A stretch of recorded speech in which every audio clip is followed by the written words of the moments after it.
The following is a presentation of the Radio Misfits Podcast Network. From the birthplace of modern winemaking, Sonoma, California, welcome to The Winemakers. Local experts Sam Couturi, Bart Hansen, and Brian Casey, along with host John Myers, invite you to listen in as they discuss all facets of winemaking. So sit back, pour yourself a glass, and let's hear what the guys have to say this week. Very good morning. Good tidings with all. Yes, good very nice segue. There you go. We have Moon Mountain Cab. Happy holidays, everybody. Although it's not our holiday show yet. Good morning, everybody. Welcome to the Winemakers. I'm John Myers with Brian Casey and Bart Hansen and Reid Griggs. Good morning. Morning. From Tidings and... Who else? Stony Hill. Stony Hill. Stony Hill, John. Excellent. The Stony Hill. I like it. I think Stony Hill could be like the Ohio State, like the Stony Hill. That's legit. I like it. Established what year, Reid? Let's see. I think 1948. Yeah. That's when the first Riesling vines were planted. The first release was in the early 1950s. Okay. Best Riesling in California. I mean, I want to get to the story of how you ended up there, but let's talk about Tidings first, because that's really why we're here. Okay, cool. For all you listeners, Reid was on the show once before. He was on with Cody. It's been a while. And it's been a while. It has been a while. Yeah, and you brought us barrel samples of some stuff we're going to taste now, and we were talking about the work you were doing at Davis, right? Remind me, what was the paper on? Microbial terroir. Yeah. Wait, say that again. Microbial terroir. Okay. So it's this idea that like the microbes that transform grapes into wine are different in different vineyards, and it's really place that determines the constellation of microbes that you find on the fruit. I just saw an article in the New York Times about being able to scientifically define that microbial difference by terroir. So that Bordeaux, why does it taste like Bordeaux? Soil, essentially, and then why does Burgundy taste like Burgundy? And it's all in the science of the soil. It's really interesting. Yeah, fascinating. Well, that must have been a really interesting paper to write. Yeah, it was a huge project.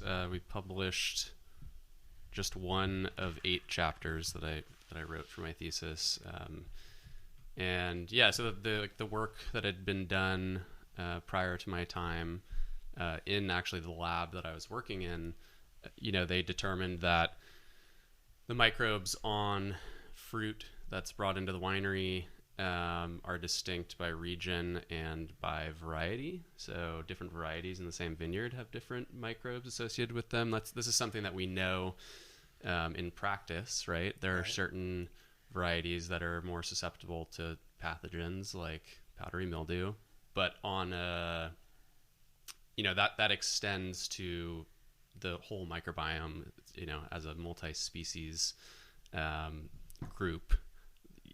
Certain varieties tend to have different microbes associated with them, even in the same vineyard. Yeah. So a lot of my work was focused on trying to parse that, like which is more important. Is it place or is it variety? It turns out that the effects are structured hierarchically. So place is the most important thing, and then variety. And in the paper that I published was a review paper, and I pulled a lot of data from the larger microbiome literature. And it's really fascinating. Like in the greater microbiome literature, geographic location ends up being the largest defining factor for what microbes are found where, which is, of course, fascinating to us as winemakers, right? Okay, so non-winemakers that are listening, what if you had to explain microbes or microbial? How would you define that? Yeah, so microbes are microorganisms, and wine can be created by many microorganisms, but there are specific ones that, whose results we like. alcoholic fermentation. And it's really a multi-species succession. It's a whole ecological process. Wine.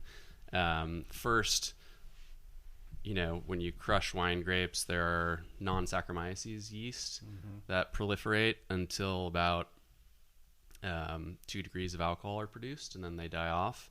And then Saccharomyces cerevisiae takes over and converts all the sugar to ethanol.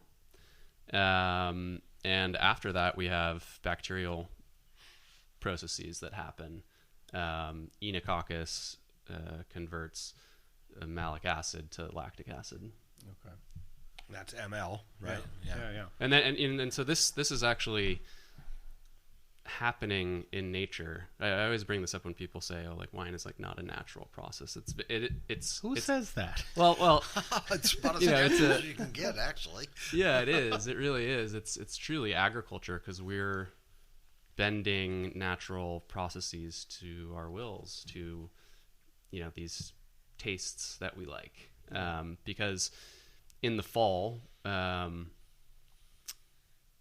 there are seasonal sugar sources available, yeasts bloom, in the vineyards and the forests to try to capitalize on those sugar sources. Right. And so what would happen naturally if there were no humans present is you would have this ecological succession, Saccharomyces eating sugar, and then bacteria converting whatever other food is left after that. Probably lots of acetic acid bacteria. Right. But so we, as winemakers, manipulate the circumstances to select for different microbes that we like. Grapes want to turn to vinegar, right? Like, Well, I was going to say, if you didn't pick grapes, have you ever been out in a vineyard where they didn't pick that year? And like, do the grapes start to convert because there's yeast out there, right? So do the grapes start to ferment on their own, like on the vine or on the ground? yeah. And the thing about it is you can kind of see when we talk about volatile acidity, right? At the last, when the vines start to go down, sometimes you'll get a load of grapes in, and if you run a VA on the juice, you'll get grapes that have, let's call it 0.7, right?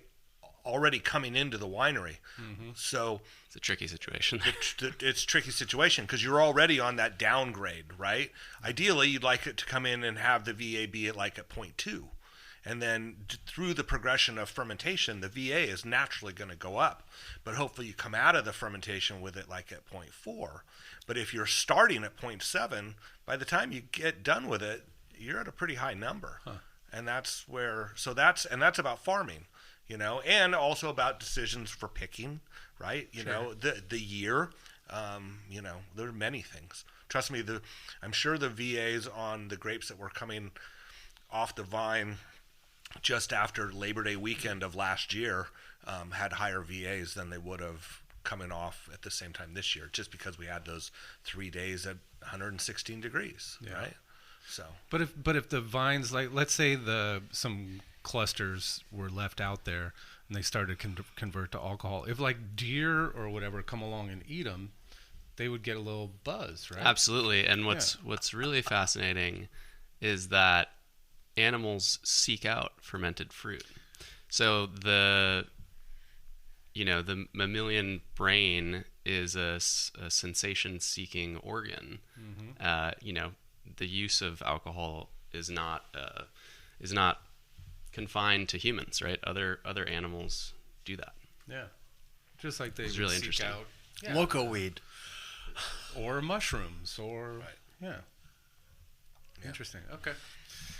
All right, so we got to start somewhere. We've already kind of started. We got to start somewhere. So Reid, Tidings, congratulations, your first release. Thank you so much. We tried to do this before the wines were released, and of course that was before and during harvest, and you're obviously very busy with your new job, which we'll hear about. But I understand it went well. Well, yeah, It went Bart. very well. I saw the email in the morning. And then by the time it was like 11 o'clock or noon, I was like, all right, got to go buy some. It seems like it was like 3 hours later I went on and it was like sold out. So Really? Congratulations. Thank you so much. Wow. Yeah, it went So I really hit him well. up on Instagram. I don't even know if you knew it was me. Oh yeah, I did. Yeah. Okay, I was like, hey, the cab's Can all I gone. get some And wine? he didn't say, oh, I have some. He goes, well, we could share a bottle at some point. And I was like, damn it. How much did you make? What was your case? Something around 130 cases, so really small. Wow. But yeah, I mean, totally floored by the response. It managed to kind of break the website. So I was Congratulations. scrambling and writing be very emails. gratifying. Thank you.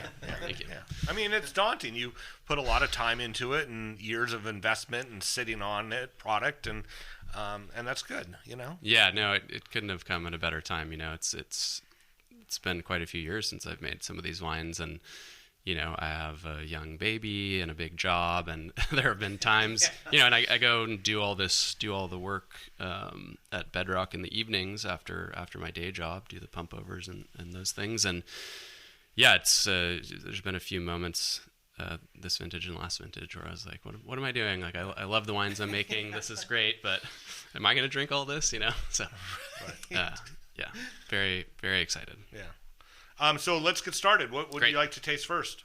Let's start with the 2020 White Hawk here. Thank you. Syrah. So these were the barrel samples. These were barrel samples, yes. So White Hawk is down Santa Barbara County. Yep. Outside of Los Olivos in Cat Canyon.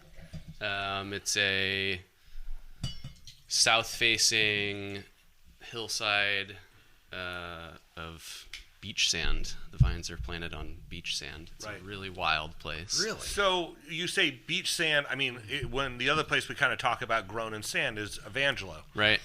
Same sort of composure or composition? It's like that. It's like walking on the beach, except somehow this is a hillside. Well, that's exactly right, because Evangelo, it kind of makes sense. It's on the flats. It's next to the river. It's, you know, it's either washed down off Mount Diablo or it's come down river from flooding. Right. How did this happen? You know, that's a great question. I need to dive into it further. I think it's an ancient sand dune. Damn it. Next thesis. Well, yeah. But I mean, how high? Back to school. What's the elevation there, Reid? So this, I believe this is like 600 feet. It's not terribly high, but That's a lot of ocean to add. Well, to I mean, this so continent. I mean, at some point, right? It must have been. Had to. yeah. The water must have been It coming. is what it is. right Yeah. up there. It's So there. how far inland is this? Can you give us a little more? So I think it's about 5 miles inland. Yeah. It's not far. Yeah. Yeah, it's not far. I mean, this is a smaller canyon than Santa Maria Valley to the north. Right. And this is, I think, because it's south facing and because it's a smaller canyon, it's a hotter site. Okay. Bien Nacido is in Santa Maria Valley, which is this larger east-west valley, and you have kind of an effect like we see in the Central Valley here, right, where the air mass over land heats up during the day and then draws air off the ocean across the vineyard. Right. I don't think that happens quite as much at White Hawk. Because Bien Nacido, it's a little bit of a rarity, at least where we get grapes. Most of the valleys where we get grapes from in California run north-south. Yeah. And it's not the east-west. Anderson Valley has an east-west feeling to it, although there is a mountain range and a river gorge that probably keeps it a little bit warmer. Right. But Bien Nacido, when we get to it, I mean, that's definitely pulling in cold air. For sure. Yeah, I think that's one of the identifying geologic features of that area is these east-west valleys. It is quite unusual in California. And so what drew you to want to make wine from this vineyard? Well, yeah, because you've got connections around here. What you want to kill yourself by driving down to Santa Barbara and Santa Maria?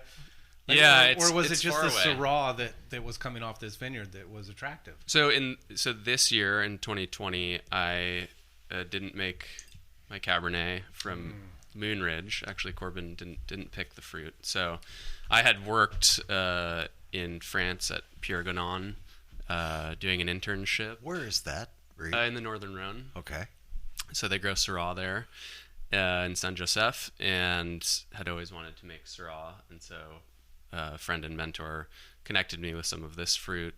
And since, it's just, I've realized that the Central Coast makes very different Syrah than we get up here. I think it's the closest analog to the Northern Rhone that we have in California. You just get these like prolonged growing seasons, which result in beautifully aromatic wines and phenolic ripeness at low alcohols, and they're just not as weighty as North Coast Syrah. It's very interesting. How much longer is the season average?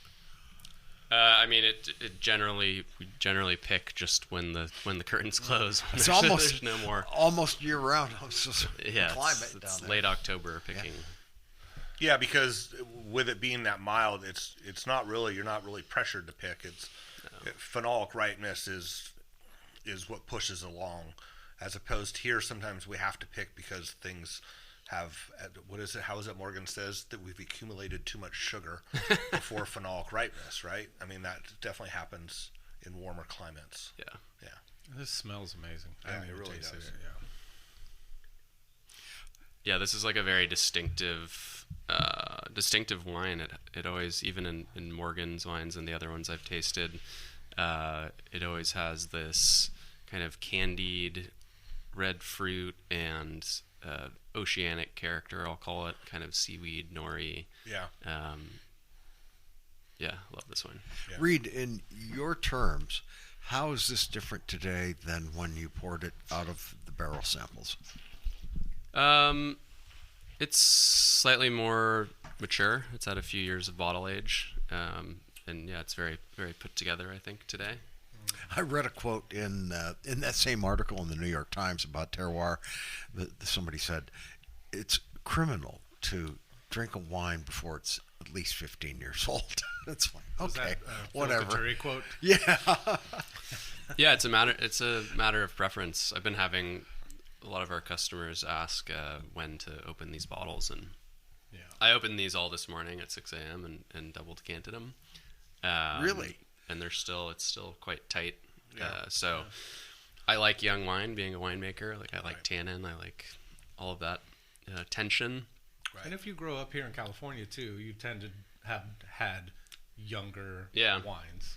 Well, and I think that's something that winemakers typically, that's the majority of the stuff they taste is young wines. And so you do get to a point where you're comfortable with it because you know what's going to happen with it. Right.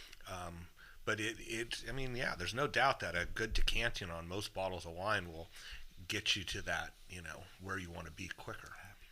Yeah, and I don't think people decant enough. I know I never do because I let them sit on my counter for 3 or 4 days, right, and do it that sort of decanting. But yeah, I think these will be better tonight and even better tomorrow. So we had a little pickup party for people that bought wine this weekend, and so I got to taste some bottles that had been open for a whole day, and they were like really singing. So Those lucky people who got. Where'd you do the party at?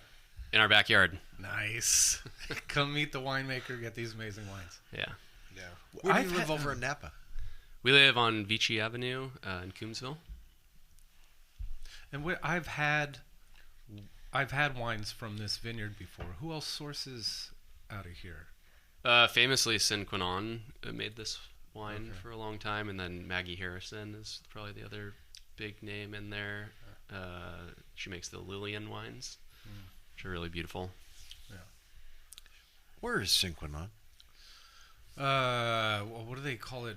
I mean, most people say Paso Robles, but it's really the Ventura or no, they're in Ventura, in the Ventura? city of Ventura. It's not really Paso Robles. It's actually farther south than Santa Barbara, isn't it? Ventura, or just north of Ventura. I'd have to. I mean, Santa Barbara. I have to look on a map. No one's ever been there, John. Yeah, it's not really. Right. It's a mystery. We're not exactly sure. You're not allowed on the property. Like to keep it mysterious. Hey, it's like when I tried to get into Chateau Margaux in 1987, and they said, "No, Yeah. no, No. go away, Yeah.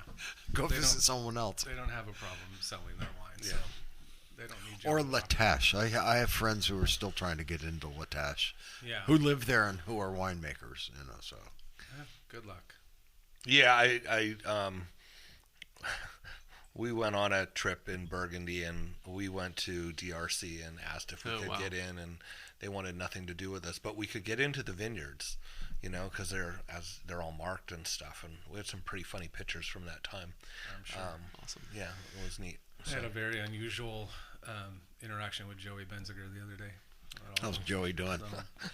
How's his new project? I don't know. He just happened to be walking by here. It was the night of the tractor parade, and he asked if this was Phil Couture's place, and I said yes, and then he gave me a message for Phil Couture that I can't even repeat. I know exactly what it was. And I don't know. I didn't know if are they not friends? No, that is a term of endearment from Joey. Yeah, Okay. Yeah. It's basically to go F yourself. Pretty much. Right. Yeah. But it is. It's not meant with. See. You've obviously not drank enough. Half a bottle. Yeah, you've just not had enough shots of tequila with Joe. At the Jack London pub. Yeah. Awesome, Reid. That's really beautiful.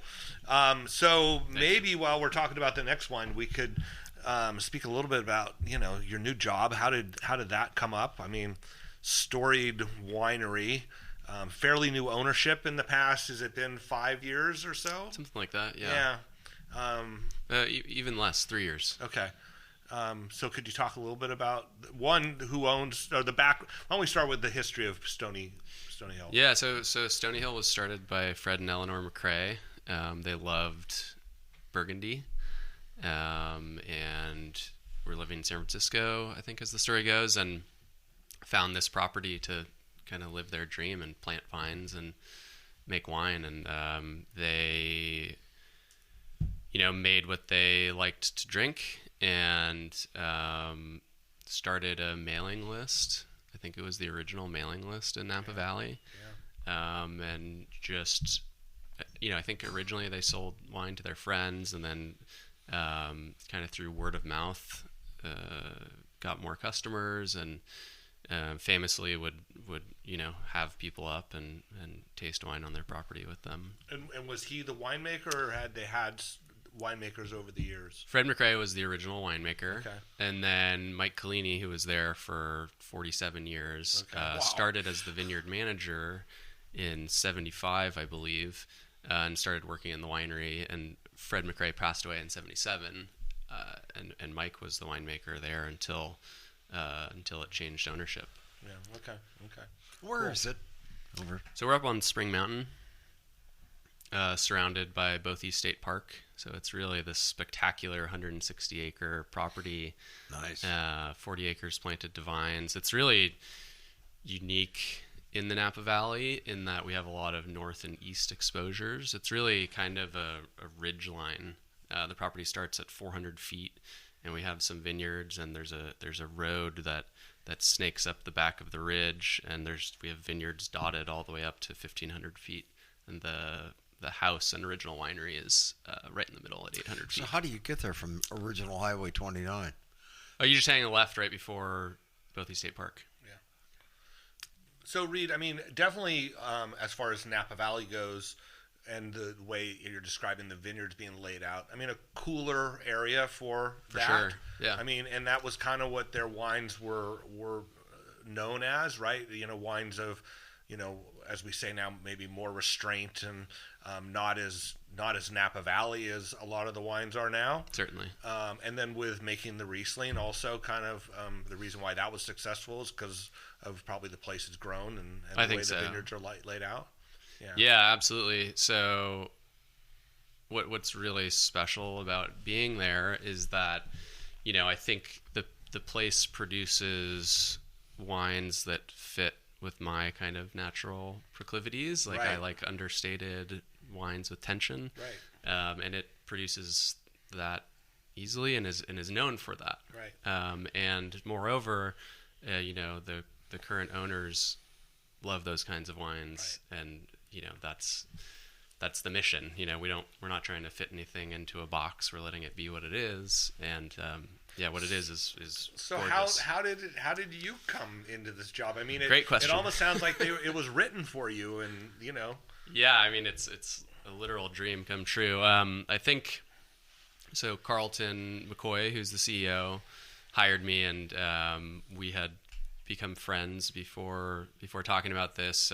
His partner is Maya Della Valle, who I think you guys have had on the podcast. Yeah.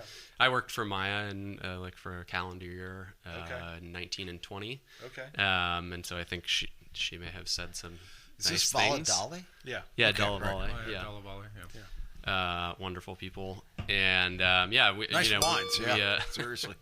Beautiful gorgeous spot. wines, wonderful people, special property. Yeah. We had actually opened one of these wines one night at dinner, and so I think maybe that planted the seed that, aside from the, experiences that I've had professionally, Yeah. can do this. Yeah. So, Yeah. That's cool. yeah, it's wonderful. I mean, it's you don't hear many stories like that Right. these days. Right. Yeah. Super special. Yeah, it seems like now so many winemaker positions are people that have been placed there by a consultant, Yep. or family, or those sort of things. But in the case of this, it's like they were looking for something and it wasn't the typical. And congratulations to you that Thank you they so found much. you. Yeah. Because they could have just missed you. Oh yeah, absolutely. Yeah. I mean, Yeah.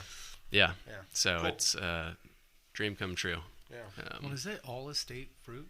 It is, yeah. So the last 2 years, we made a little bit of, a couple wines from other properties that are owned by Lawrence Wine Estates, and that was because we've done a lot of replanting up there. So we needed to make wine. Wine What's itself have a getting business. what's getting replanted? Is it different varietals, or it's just replanting stuff that was a little tired? So different varieties. Yeah, when the Lawrence family purchased the property, there was a lot of blocks that were just feral, hadn't been pruned in many years, and lots of blocks that were fallow also. So had been a vineyard at one point, but the previous owners didn't replant them or couldn't replant them. Or How do you go about redoing those vineyards? What was the process and how long did it take? So we had a soil scientist from Bordeaux come out and dig probably the first Nice. soil pits that have ever been dug at Stony Hill. And what's it look like? It's fascinating. So we have a wide array of soil types, as you might imagine. I think that's a pretty typical story on the North Coast. But at the bottom of the property, in the middle of the property, we have decomposed shale and sandstone going down as far as we could dig, under about 2 feet of residual topsoil. And then when you get up to the highest reaches of the vineyard, it's volcanic material, much like you would see in eastern Oakville. Those classic red soils that Cabernet does really well on. Right. And the Cabernet that was planted by the McRae's is up there. So we have some 20-year-old Cabernet. But to answer your question, we have planted more red wine grapes, given that it's hotter and hotter every year. Yeah. And they make a beautiful wine that is aesthetically in lockstep with what we're known for, the Chardonnays and Rieslings. Just very, Spring Mountain understated. Yeah. My favorite red wines, both Cabernet and Syrah can do this, are wines that thread the needle between the more savory elements and the fruit elements. And when you balance those things nicely, they have this emergent property that could only be Cabernet or Syrah. And so we're finding that that's really what comes out of Stony Hill. Very cool. Well, and how did the Riesling start there? Was it just whoever started the property thought that was a good spot for Riesling, or they liked Riesling, or? So Stony Hill is actually one of the few wineries that I've visited. I visited there in 19 after I finished a job in the winter of 19. And the story I heard is that when the McRae's were trying to figure out what to plant, they had some people from UC Davis come out, and UC Davis recommended Riesling because it could be made in an off-dry or semi-sweet style, and after World War II, people were used to drinking cocktails and not wine. And so they said, oh, this is what consumers are going to want to drink. So they did plant some Riesling and then planted lots of Chardonnay because that's what they wanted to drink. Yeah. And that goes along with what we've heard when you talk about these old plantings, is that, Riesling was widely planted, and I mean, at Kenwood, the front of that winery, it's got to be 12 or 13 acres. That was all Johannesburg Riesling until the 1990s when they pulled it out to put in Merlot, right? And they chose Merlot because Merlot was hot, and St. Francis had Merlot right down the street, and they thought, if they can do it, we can do it. And wouldn't it be cool if some of that Riesling was still there? But shoot. Yeah. Where's the oldest Riesling in this area? At Stony Hill. It's the oldest in the country. Really? When was it planted? 1948. What about Gunbun? They have Gewurz out there, but I don't. They may have some Riesling, but it's not that old. Okay. Have you never had Stony Hill Riesling before? No. Okay. All right. Oh shoot! I should have brought some. That's all no, okay. Come on, we're talking about these wines, but it's amazing, John. It's one of those ones that sticks out for me. Okay. Hey, I've always listened to you, Brian. You've really opened my taste buds. That's for sure. Okay, good. All right, so Bien Nacido. Is this what you just poured? It is, yeah. So this is the also 2020. Yeah. And this was about a half ton of X Block and a half ton of Z Block. Yeah. So X Block is I think the oldest Syrah in the country, planted on Riesling roots, 1973, I believe. And it's on GDC or Pergola. I think it's east facing, so it's a cold, and it's further east in the vineyard. It's a cold totally pocket different in a beast cold than the vineyard. first. Totally different. Wildly different, and these are 5 miles apart as the crow flies. So very, and that's fascinating to think about. It is side simply by side. the terroir. Everything else is exactly the same. Well, it's two different farmers. I mean, it's hard to say that, John, but again, I think what you need to focus on is that they speak of their place, right? I mean, they are that close, so shouldn't they be more, the same if they're only 5 miles apart, right? But no, actually, they should be totally different because of the way the valleys, as he was speaking earlier, the way the valleys are set up and the way they're laid out. No, it's fascinating. Yeah, absolutely. I love that science. Yeah, it's really fun, and I think it's illuminating to taste things like this side by side because it's easier to understand what makes them distinctive when you have a counterpoint. So, yeah, really fun to taste side by side. As a winemaker too, in general, I find that I'm either trying to balance out some of the natural character with winemaking practices or highlight it. So I did make these slightly differently. The White Hawk, for instance, got hotter and slightly shorter time on skins. Did rack this one a few times, and Bien Nacido was a cooler ferment, trying to retain some of that floral character and no racking. And no racking. Were you racking the White Hawk because it needed the air, like you felt like it was kind of closing down and holding on too much? The White Hawk really to open up? Yeah, tends towards reduction. Right. So it's been kind of a wild animal, a wrestling match since the fermentation. Right. And it ends up in this beautiful form. Right. Now I know. Yeah. But yeah, I was pretty terrified of this one and racked it because I thought it needed it. And it's so interesting because, large wineries, a lot of times they'll just say quarterly we're going to rack our barrels and we're going to do a splash rack or we're not going to do a splash rack. And I think sometimes, granted, it's large wineries. They have to do things to be get the work done and logistics stay current, driven. Logistics driven. But the fact is if they're giving each wine the same treatment, you're sometimes missing out on stuff, right? I think so. Or if you're not giving it enough of a rack, and maybe you're just doing regular racks and not splashing them, then you're keeping a wine in a reduced state longer than it should. Yeah, I appreciate craftsmanship, and I try to pay close attention to each lot and treat it as it needs to be treated. Yeah, and I think for our listeners, the reason why I bring it up is because when you hear the intention of it, I think it gives you a better idea what the winemaker was trying to do. Right. Like it's easy to say, oh, we just don't rack anything. Well, why don't you rack it? Because you're trying to retain aromatics, or just because you're doing it why rack it? Like I don't rack it because I don't rack it because I don't rack it. Right. So I know for me that's always a learning experience. Yeah, absolutely. Is Chris Hamill still the vineyard manager at Biennacito? Mm-hmm.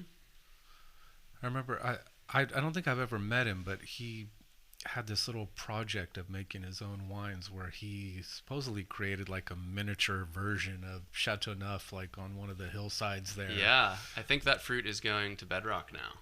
Oh, no way. Okay. Yeah, so it's this wild, super painfully steep site, and he planted it all, I think, to Syrah and Grenache on Eshla, so it's all stake trained. Yeah. Yeah, very it's cool wild. pictures. It's very, it's kind of a vineyard apart within Biennacito. Yeah. It's very different from everything else. And how did you get connected with this vineyard? Also through Morgan at Bedrock. Okay. Yeah, these are both 2020. Yeah, and since I've gotten a contract at Biennacito, so I have a little block. Yeah. So I mean, and speaking with that, so what's coming, since we can't get any of these wines? What's coming in the future, and when will there be another release? Yeah, so I think so the 21s are bottled, just aging in bottle, and I think I'll do that release a little bit earlier in the year than I did this one. So pre-harvest is my plan. And the next release is 21s, just these 3 wines. There was actually a 4th wine. I made a blend of these 2, very small amount, but I only kept like 5 bottles, so that's why I didn't bring one today. Right. And then, I'm actually going to work on the 22 blends tonight. And so... And same thing, just the 3 wines? Just the 3 wines, same amount, essentially. Yeah. It's around 130 to 150 cases, something like that. And then this year I was able to make a little bit more wine. So, 3 years down the line, I'll have a little bit more to share. And I brought on one additional vineyard this year, too. Also, in the more historical region of Moon Mountain District, Moss Vineyard, M-A-U-S. Mouse. Todd Moss. Todd Moss, the vineyard that Chewy farms. Right. Yeah. Yeah, super cool. Yeah. Chewy's very nice, too. It's super funky. It's like 11-foot rows of Zinfandel that a single row of Cabernet was interplanted in. Right. But really cool, really beautiful fruit. Super and so you're excited. getting the cab off of it. Getting the Cabernet. Yeah. Splitting it with one other person.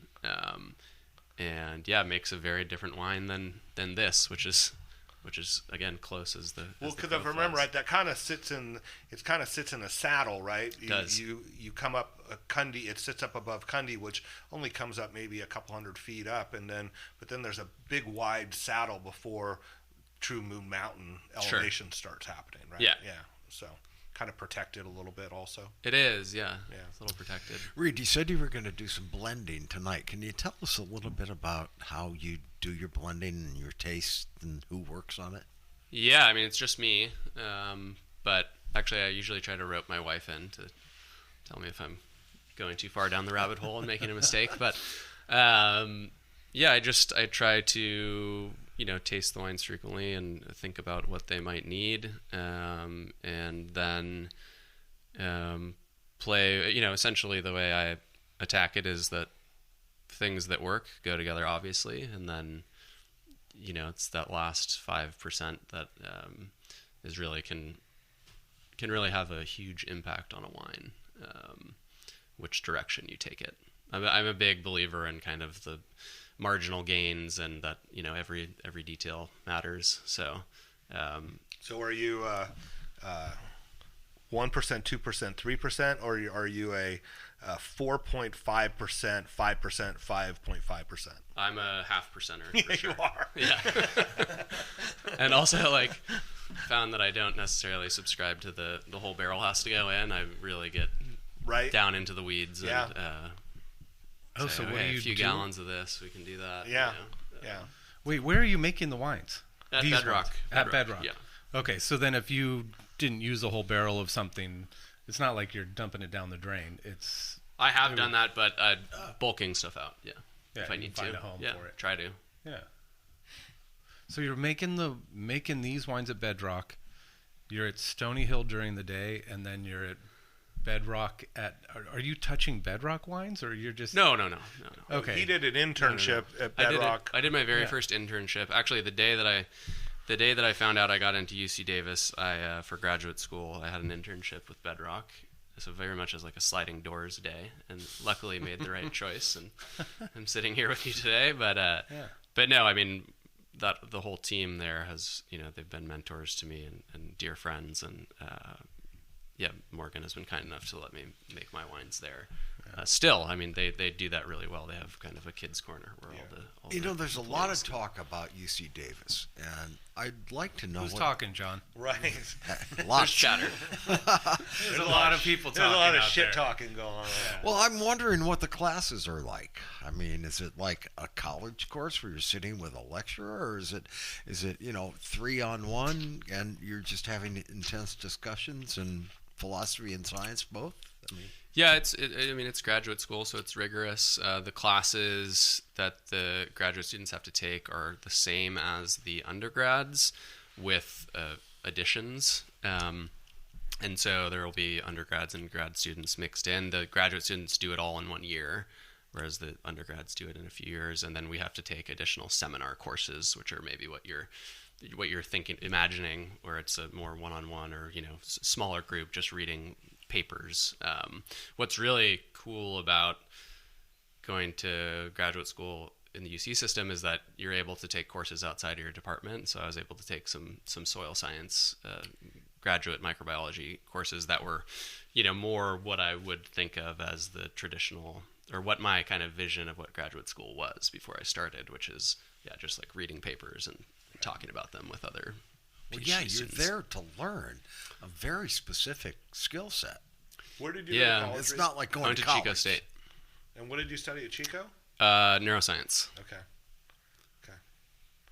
You don't seem like a Chico State biggest party Well, school I didn't in the even country. realize Chico State had a neuroscience. Well, yeah, exactly. Well, they don't. So my actual degree is in psychology, but you can create your own program. So I worked in a neuroscience lab, and That must have been interesting. It was quite interesting. I think that's why the brain comment came up earlier, being a sensation-seeking organ, because I think it's fascinating. Right. Hey, Totally. it is fascinating. It's very much related too. Oh, yeah. Sensation and perception are important. And reward. Yeah. And reward. It's a big deal. Yeah. Huh. I love the fact that they're able to do live MRIs on people now and show them. Wait, what do you mean, as opposed to No. dead Like people like MRIs? showing your brain functioning as they're doing the MRI and able to watch it. As opposed to you being unconscious. Or just out and stable. They actually look at it while they show people, especially in drug studies right now. Show a drug user cocaine, bing, the lights up. Show somebody sugar and cookies and things, bing, the brain lights up. Yeah. And I'm assuming the same thing happens with wine because it's all the same reward centers. We're looking for dopamine. Yeah, my brain must be constantly lit up. Well, it'd be interesting to see Sugar, it. caffeine, alcohol. Yeah. So do you get excited when I show you this glass of wine? I Yes. do. Are you kidding? Actually, no. But his readings would be different if it was this bottle of wine. Then you'd see it explode. Right. Little fireworks going off in my brain. But it's true. I love the Reid. I love the finish on this Syrah. This one is a little more, what I guess you could say, elegant style, and then the finish, it just lingers and it continues. Juicy, you yeah. just get these saliva dripping down through your gums with that flavor on it. It's amazing. Now, Thank you. what's the chemical analysis that creates what Brian is describing with the saliva? Just juicy. So that's, tannin, long chains of tannin will precipitate salivary proteins and drop them out of solution and make you salivate more. See, But people would mouthfeel say is a there is a lot more going on than we can measure. There's polysaccharides and things in solution, and of course alcohol in solution that are also, these things are all working in synergy to affect your perception of Isn't that flavor. interesting, though, how he said tannin? Because I think most people would think he was going to say acidity, right? That what is making your mouth water. Common sense, it would say acidity, because it's like sucking on a lemon that then activates your saliva glands. But then you went to... Yeah, tartness also plays a role. Yeah. Right? The organic acids, they essentially like lose protons to saliva and so your experience... It's all working in synergy to... Yeah. Scientifically, what's the difference between tannins and acids? Oh, boy. Got me. Reid? So tannins are phenolics. They're all variations on a phenol ring structure. And there are so many that people don't know, haven't begun to measure all of the different permutations, essentially. Organic acids, there's a more discrete group of them. It's tartaric acid, lactic acid, acetic acid, succinic acid. Those are sometimes malic acid. Is there citric acid in there too? Not much. Okay. I mean, it's interesting because the way tannin and acid play with each other, and I think you find this when you do, if you try to manipulate the wines when they've already been made, otherwise doing acid additions to try and make the wine a little brighter, make it stand up a little bit more, or if you're using, if you're trying to lower the acid, you use calcium carbonate, and the perception of the tannin on both of those, and tannin can have a lot to do with it, in how the different acid additions or deacidifications affect the wine, and it's something that you would rather not want to do. But the fact is, again, going back to large wineries where you need to make a consistent thing, and you have all these things, you need to balance things. So that's where you do that, and that's, to answer your point, John. That's where you would get in touch with the difference between acid and tannin. Is just from that experience of tasting them.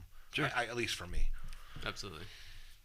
So, well, this is great. Another thing that I think is interesting is that, looking at the alcohols, I did not look at them until we've tasted them, obviously, and you wouldn't think they're as different as they are, because they both kind of taste like they're about the same. I mean, the White Hawk being a little juicier, a little, A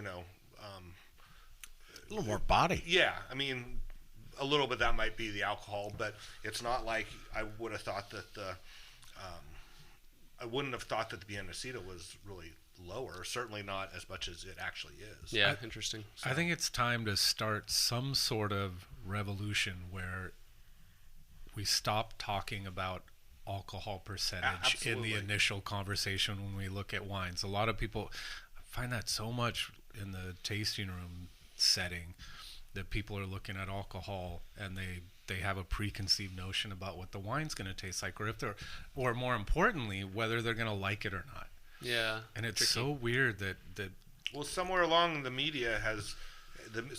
way, people started looking for lower alcohol wines. Wine buyers were looking for lower alcohol wines. I mean, I can remember going out, and there was a period 10 years ago where you go out and try to sell wine, and people would look at your thing and they go, oh, 15, nope, don't need to taste that. Yeah. But that was because that's what their customers were looking for. Yeah. Right? The customers are coming saying, we're looking for that. Yeah, I don't know. I don't think the customers... I think that is being driven by something else, and I think the customers have gotten it in their heads. But I think if you talk more about balance, wasn't that Jamie that started that whole pursuit of? He didn't start he it, but he was a part of it. But I liked that conversation. Yeah, in pursuit of balance but, was like, let's talk about balance. Right. In wines. If the alcohol number shouldn't be important if the wine is in balance. If the wine is, when you stick your nose in it, you go, ooh, alcohol, then that's out of balance. Right. But that doesn't necessarily just mean because of the number.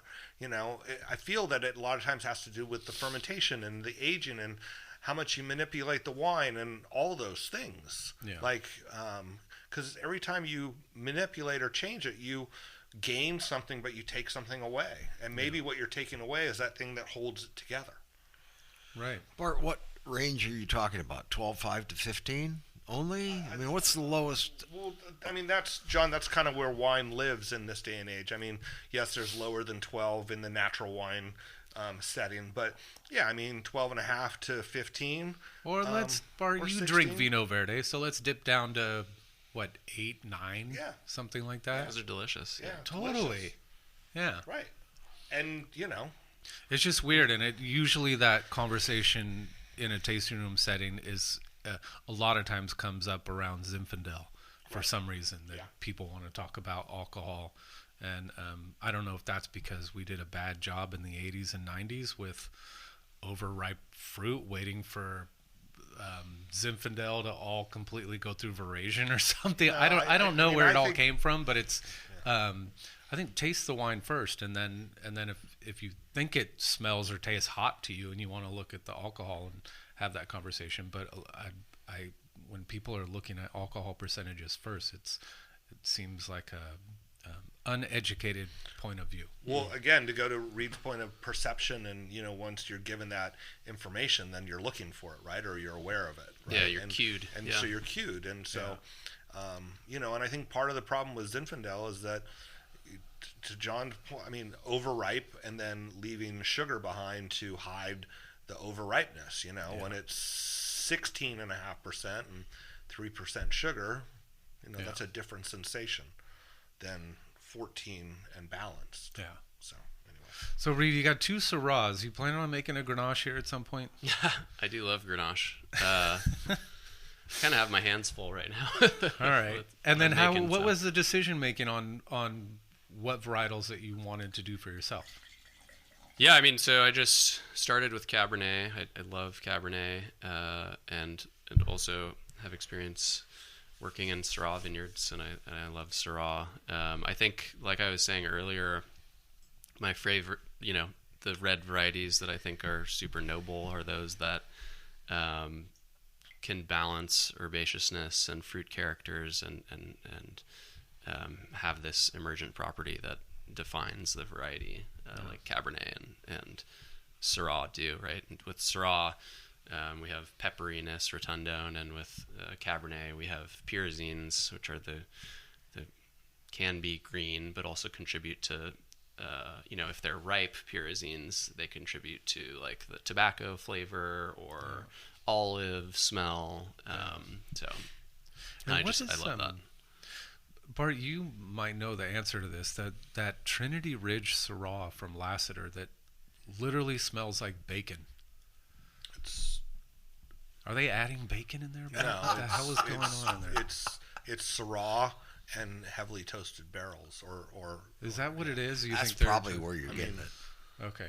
I mean, Syrah, like Mourvedre can have a meatiness, or can have a bake, but I've had like charcuterie, or almost like you're walking into a salumeria or a butcher shop or something. But specifically that Syrah, every time I've tried it, I mean, it literally smells like you're eating bacon in the morning. I can say that I worked the first year we got fruit. The first and only year I worked on the wine from Trinity Rib was. Trinity Ridge. Trinity Ridge was Tony's first year, and we did get some of the Syrah pre-fire, and it did go into 100% new puncheon.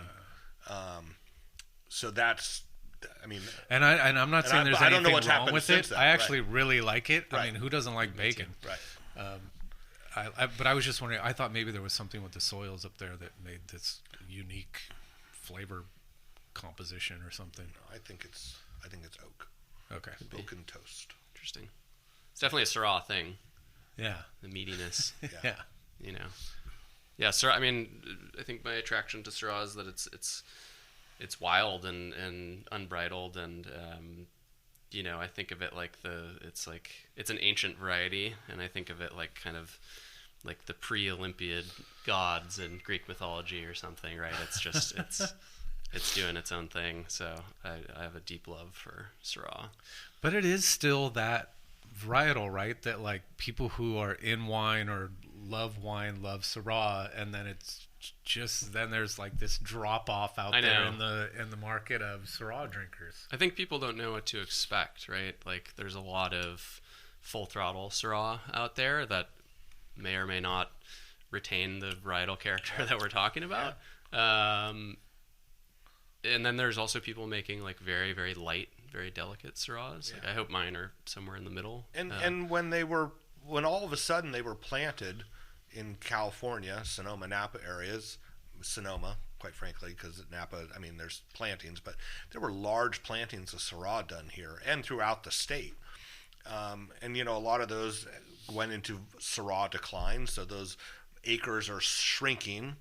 And it seems like many varieties, they realized where the marginal areas were for Syrah, and they're being replanted to other things. And I think we're figuring out where Syrah is doing its best, as opposed to just going, Syrah's going to be the next new thing. Let's plant it there.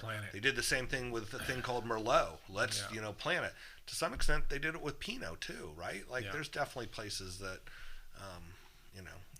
Pinot doesn't belong. You know, growing pains of a relatively young wine culture in America, right? Totally. It's a multi-generation process to figure out what belongs where. And when movies when movies and advertising can push it along. I mean, seriously. Yeah. You know. Well, Sideways seriously impacted Merlot for the most basic stupid reasons ever. I mean, Right, and Merlot was going to be the next hot wine 5 or 7 years before that movie came out, right? I mean, so.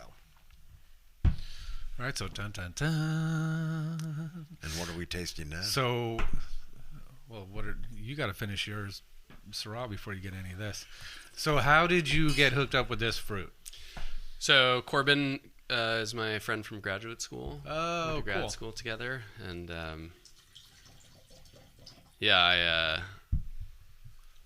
was working as a research assistant and a TA to try to make ends meet and put myself through grad school, and had a tiny bit extra money, and decided I wanted to continue my education and make some Cabernet. So.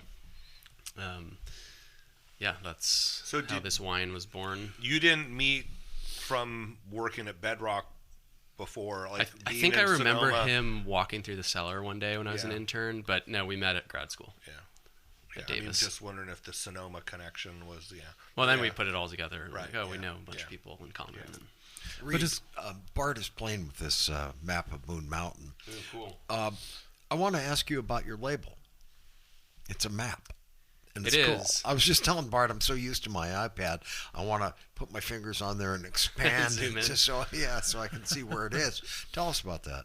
Yeah, so these being place-based wines, it's a very literal take. I wanted to have a map of the area on there. So that's a 1870s topographic map of Sonoma Valley, and I have the region zoomed in to show the vineyard. These are soil maps from the early 1900s. The Syrah. Oh, so they're all different, ones. aren't they? There's oil down there, so there's a bunch of good soil maps. So this is where White Hawk is right here on this soil type. And then the sun and the moon on the back.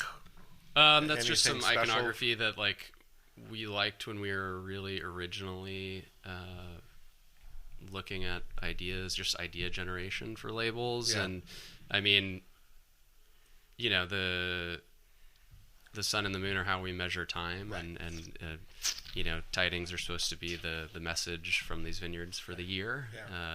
The same root, actually, tidings and time. So. I love this wine. Oh, good. I'm so glad. I love this wine. I was worried that I wasn't going to like it as much as I did last time. I'm like, no, it's fucking great. Oh, man, thank you. Yeah.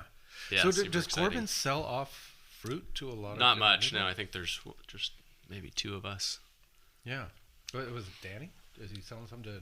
Yeah, and I think And Danielle. Danielle. And actually, Danny's out. Oh. I just saw Danny recently and said he's not. Faye? He's not up there anymore. He's because he has other stuff that has come into production, and Okay. but that's what he had said. He was not happens, getting it. Yeah. Is he still with Tor, Kenwood? Yeah. Yeah. And then is Corbin wow. Cameron, are they doing tastings currently? Have they rebuilt their house up there? The house has been rebuilt. Yeah. Oh, okay, it's beautiful. I haven't been up there since I tasted it on a trailer.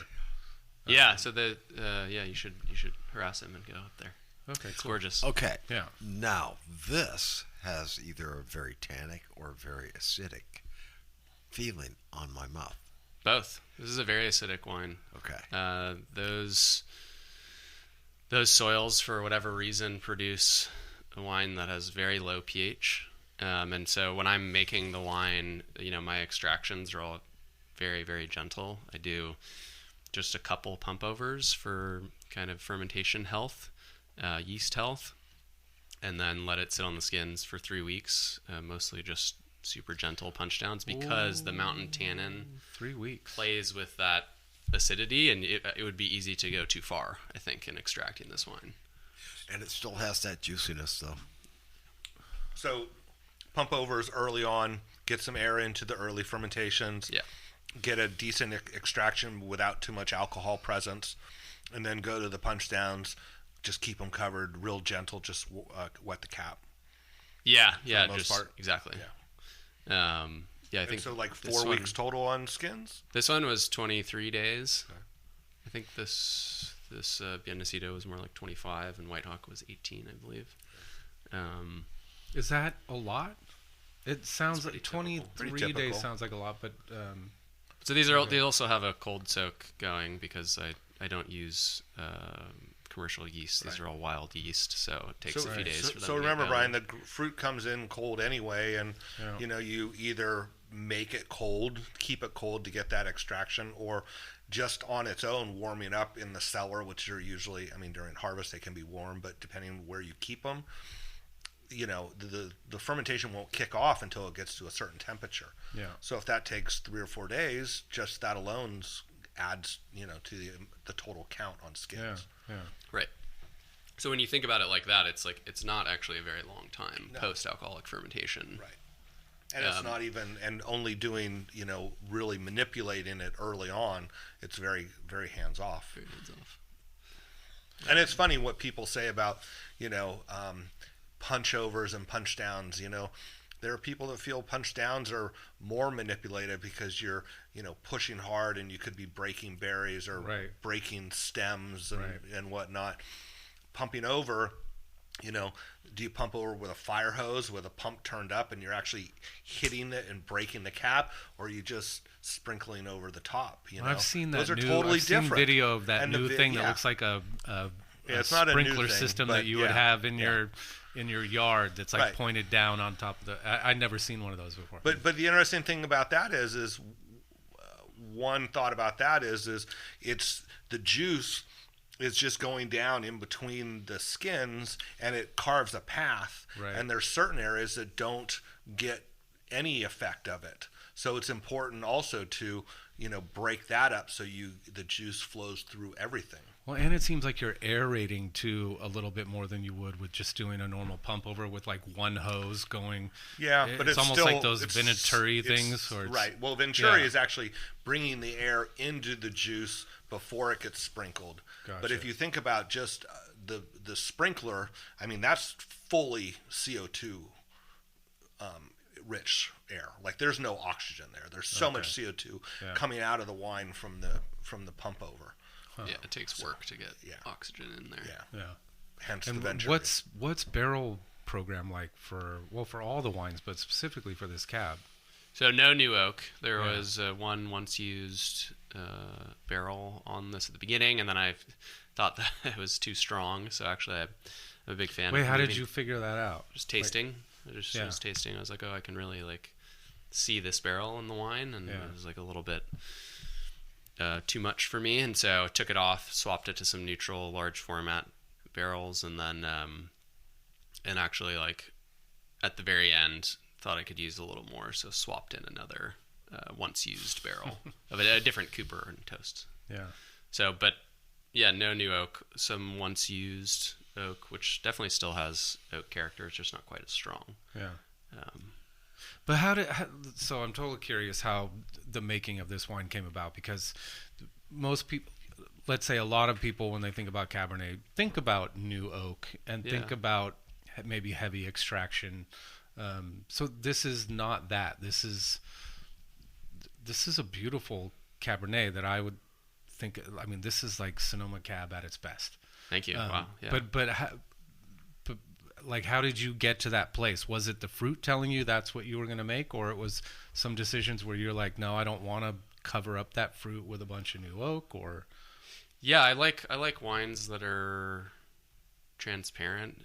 In that, I mean, not obscured by makeup, by oak, and really, I just have tried to make what I like to drink.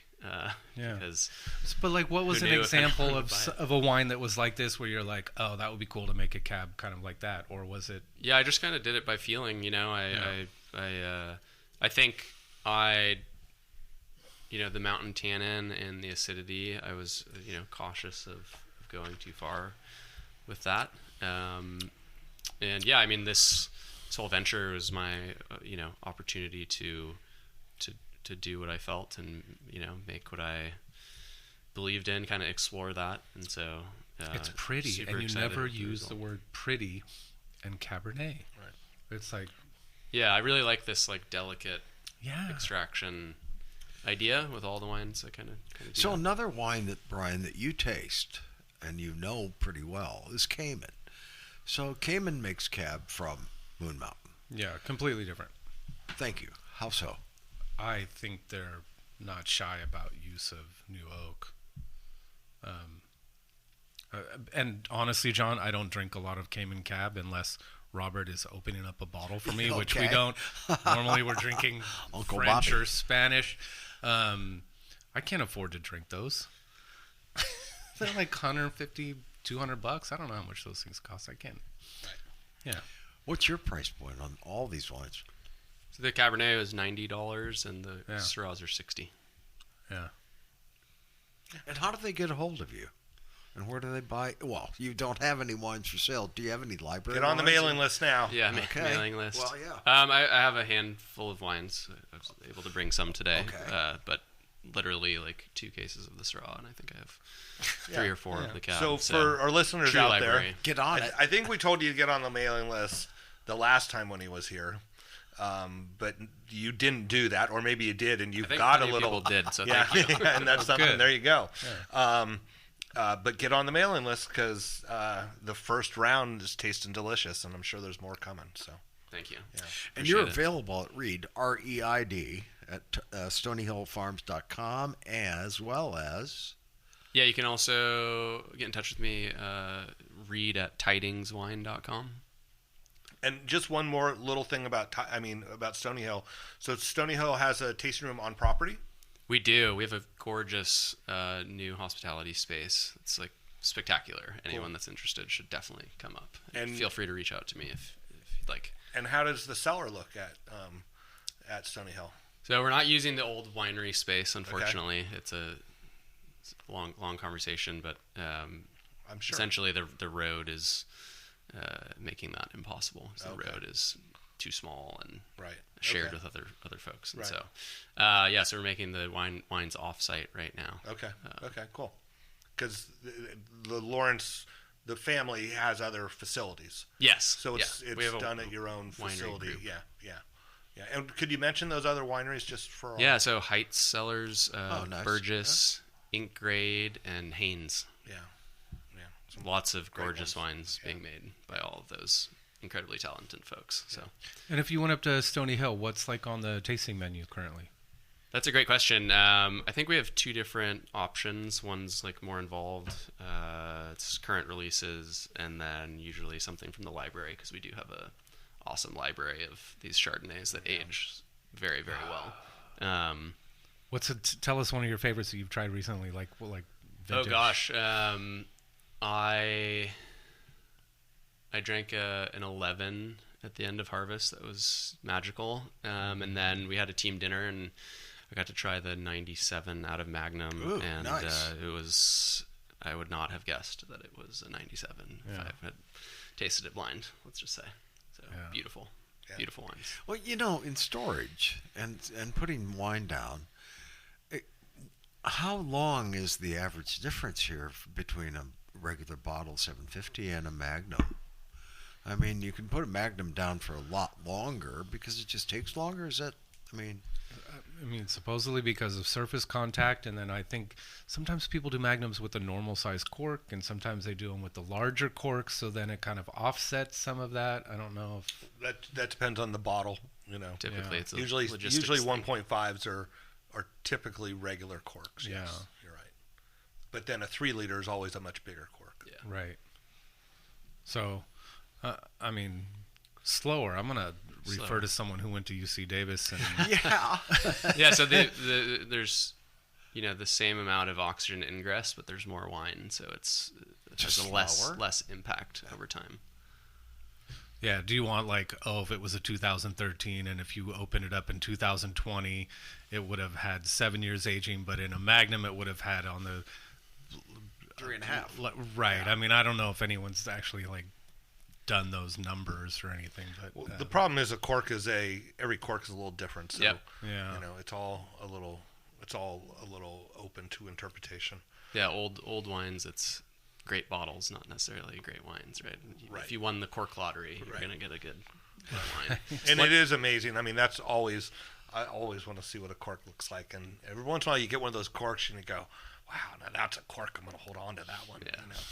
Well, and since the science of cork has advanced so much, I'm wondering how the aging in the future is going to go.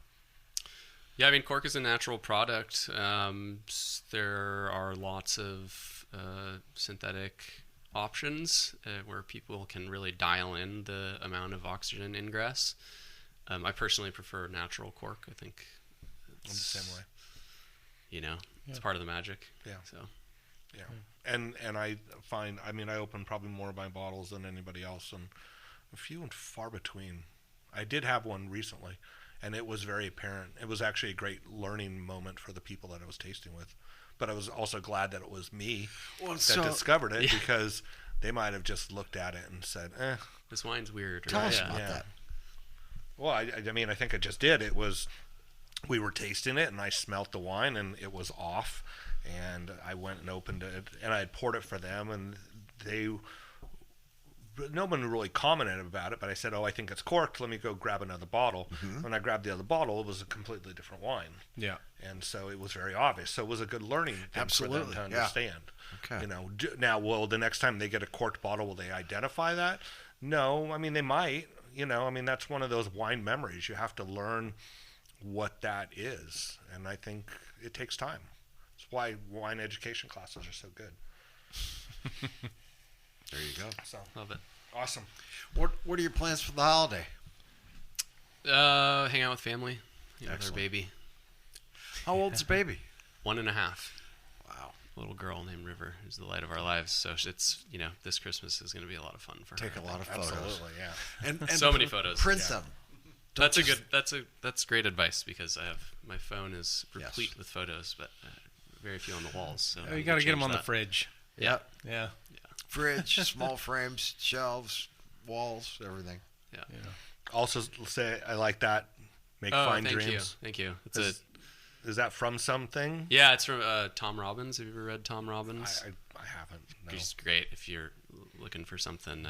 Wonderful writer, but it's a quote from one of his books, and he tells his daughter as she's going to sleep, make fine dreams rather than sweet dreams, because the onus is then on the dreamer to create their reality. So it's very much kind of part of the story here. This is a second career for me, and I never dreamed that I would be able to have my own wine brand. Yeah. Awesome.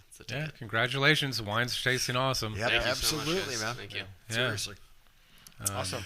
All right. Shout outs? Yes. We got to talk about the DTC conference that's coming up.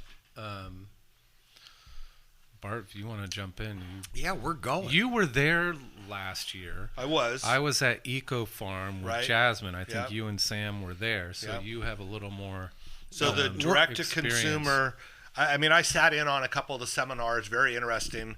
the gentleman that we had on last time that worked for Free the Grapes, where he just talked about nothing but all of the wine laws that they were working on or had changed in the last year. And I hope that we can have him on again. He's Thank speaking. God, man. That's very, very interesting stuff, and even down to like every state, like things that were positive in one state or negative in another state where we went backwards. And that was really good. So, and then, it's definitely direct to consumer based. So this is definitely for, not so much our consumers that listen to the show, but for other wineries that want to go and learn, industry people. It is in Concord Hilton on January 17th and 18th, the direct-to-consumer wine symposium, dtcwinesymposium.com/program. We will add this to our website, our social media, so you can find this.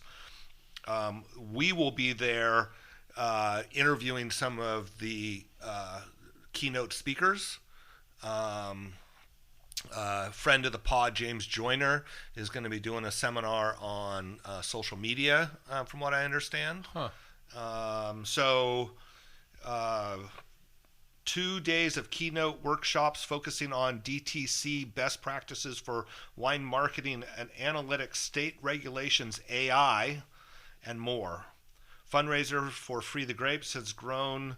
This fundraiser for Free the Grapes has grown the number of legal states for shipping from 17 states to 47, and has created a $4 billion sales channel for for all U.S. wineries. That's awesome. So early bird discount until December 14th. Okay, so that's important. So let people know how, if they want to go, how they get the early bird discount. It's just a matter of registering before December 14th. Which today is... that will be... I think our show will go out on the 14th. Today's the 11th. Perfect. So if you're listening to this show today, jump on. Yeah, get registered. Okay. And you guys had fun, right? You did like 7 podcasts last year. Well, we did 7 little mini podcasts. Yeah. MJ was out because Sam and MJ were speakers last year. So we kind of grabbed some people. Look for more of that. I'm looking forward to it. Like I say, it's good stuff. But definitely, not that our consumer listeners would probably find some of it fascinating. Definitely, more in line for production. Well, then anyone that was invited up to Barbara Gorder's house last week, they did, or what's today, Monday? Last week, Dr. Sasha Berlman was there, and I think they invited a bunch of people who own vineyards in the area, and they were talking about control burns. Yeah, and I think it was a good, it was a well-attended event. Barbara and the chef that did all the food came in here the next day, said things went pretty well. So, it's nice. It's something that we did sort of then moves forward. Right. It was nice to see. Yeah. Yeah. Okay. What else, Brian? Come on. Happy holidays, buddy. Yeah, happy holidays, everyone. I mean, if you want any wine, we still have some wine. You can. I think today this podcast comes out is the 14th. So then that's pretty much like the cutoff date if you want to get wine. Maybe California. You could still get some. Maybe California, but Jasmine and Bella are right now. Oh, it sounds so you're furiously packing wine that people have been ordering because they all want it by Christmas. Right. We don't make champagne or sparkling wine or whatever, which I think probably people that do want to get that stuff by New Year's Eve. But if you want some wines for Christmas gifts, then order them up today. And do all shippers just raise the price at the holidays? No. Shipping prices stay the same throughout the year. Shipping is expensive. We know that. That's not on the wineries. The wineries all just cover the cost of the shipping. But no, shipping does not go up higher prices during the holidays. It only does if you decide you need to have it overnight and you need it 2 day or 3 And day. John, if you're a wine club member at 16600, you don't have to worry about it. Phil sent me. Because we just sent it to you for free, there baby. You go. That's perfect. Beautiful. You know what? That's a huge cost too. Oh, for sure. I mean, We absolutely. didn't talk about this, and I want to talk about this on some show. It doesn't have to be today, but about the California redemption glass thing that's yeah, going you know on. what, that because is gonna be from another small show. guys to big guys, you are at some point going to have to address this if you're bottling. Anything next after year. January 1st has to be labeled with the CRV wording or insignias on the back. And everything's been very ambiguous. We haven't gotten any real Right. solid answers on questions that we've had. Label companies have like label printing companies have what it is that needs to be put on it legally. And so, I know in case of my label company, I talked to them, and we've talked about how we're going to place it on the label and what it will look like. Yeah, Tim Gatto just updated mine. Yeah. Oh, Tim's doing your labels. Tim did the labels. Yeah. Oh, cool. And so that is something for a show. And then, our friends at Conscious Container have Karen. some stuff going on. Karen and they actually have a glass company now that is going to make has bottles made that say returnable on them, printed on them. They're made for reuse. They can stand up to 25 washings. They're guaranteed. So this goes along with that same, the return CRV. Yeah. So that's something we should definitely touch base on the first of the year. But the price for this glass is very attractive. So Cool. I just got some information. I'll post it because it is an opportunity to, change the way we deal with glass. I know that in my new tasting room, how's that for a segue? Ooh. I'm going to make it a glass. It'll be a bottle return center also. Cool. Right. For at least for my bottles. Tasting room coming soon. Probably not till Bart is- January 1st. Just because we're waiting for our friends at the Alcohol Beverage Control to finish licensing and whatnot. Okay. But I've been hanging out there a little bit and kind of setting the place up. I have to say, I'm so excited to be able to have people taste wine in this 100+ year old redwood old growth wine tank. The wooded that makes up the tank is probably 1,000 years old. So cool. It probably came from Sonoma Mountain or somewhere in the valley because it wasn't like they were cutting trees in Fort Bragg and bringing them down here probably. Right. And on the inside, the majority of the tank is covered in redwood paneling, but there is one section when you look up at it, and it's the old tank. And then, of course, the roof of the tank is just the tank top. And so there's a story to be told in there. Very cool. Markings on the outside of the tanks. The valve, the old Healdsburg machine shop twist valve is there. Nice. The door. It's amazing to think that I used to be able to crawl in those doors. That must have been a different part.